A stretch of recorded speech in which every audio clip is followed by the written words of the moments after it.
வழுவூர் வீரட்டேஸ்வரர் கோவிலில் இன்று மகா கும்பாபிஷேகம் வெகு விமரிசையாக நடைபெற்றது.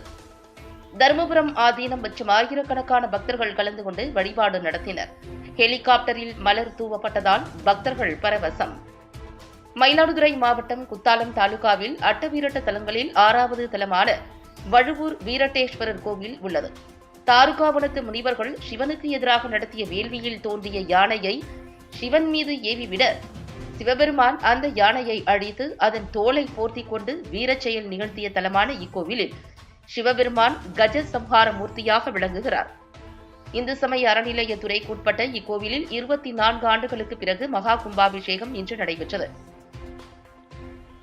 கடந்த 1ஆம் தேதி முதல் கால யாகசாலை பூஜையுடன் கும்பாபிஷேக விழா தொடங்கியது.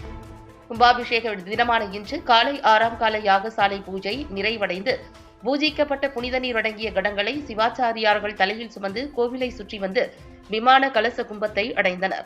அங்கு தருமபுரம் ஆதீனம் 27வது குருமகா சன்னிதானம் ஸ்ரீலஸ்ரீ மாசிலாமணி தேசிக ஞானசம்பந்த பரமாச்சாரிய சுவாமிகள் முன்னிலையில் வேத விற்பன்னர்கள் வேதங்கள் போத மேளதாளங்கள் ஒலிக்க வான வேடிக்கைகள் முழங்க மகா கும்பாபிஷேகம் வெகு விமரிசையாக நடைபெற்றது.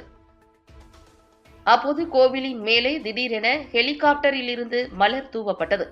இதில் பல்லாயிரக்கணக்கான பக்தர்கள் கலந்து கொண்டு சுவாமி தரிசனம் செய்தனர்.